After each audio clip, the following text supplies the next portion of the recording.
All right, welcome back to the inner circle. Today we're getting it into something that not enough people talk about properly. Why Miguel is actually the heart of Cobra Kai. Now I know straight away people are gonna say, "What about Johnny? What about Daniel?" But hear me out, because once you see it, you cannot unsee it.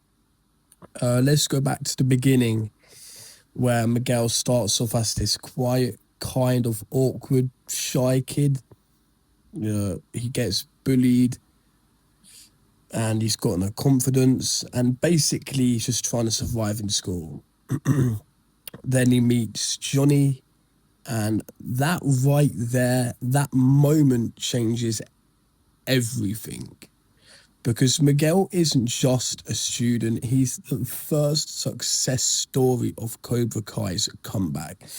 Without Miguel, Cobra Kai does not rise again. But here's where it gets even deeper, because Miguel doesn't just learn how to fight, he becomes the bridge of two different worlds. You've got Cobra Kai's aggressive mindset and Miyagi's though balanced, mindset as well.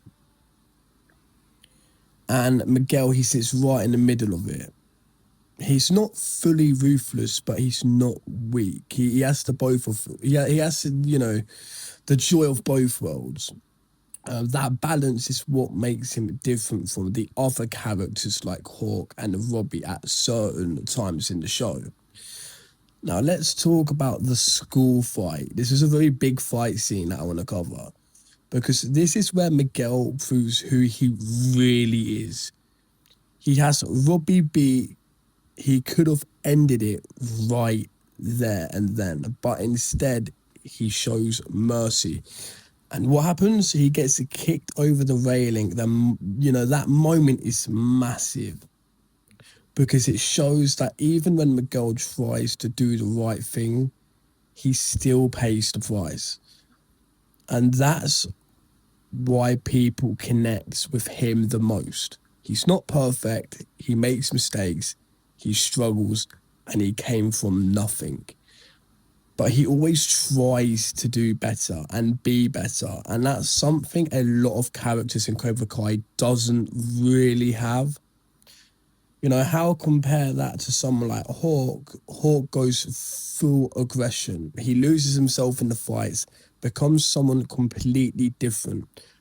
Miguel never fully loses who he is.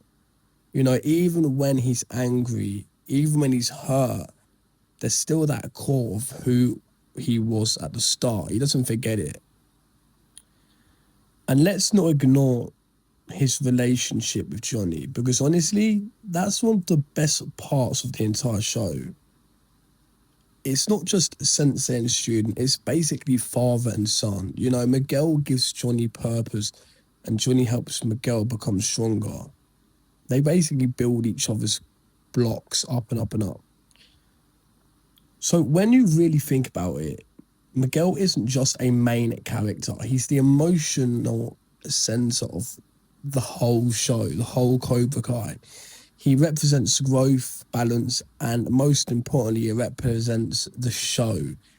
What the show is really about, becoming better than who you was yesterday. All right, this is going to be my personal take. But now I want to hear yours. Do you think Miguel is the heart of Cobra Kai, or do you think someone else deserves the spot? Let me know, and I'll catch you in the next one.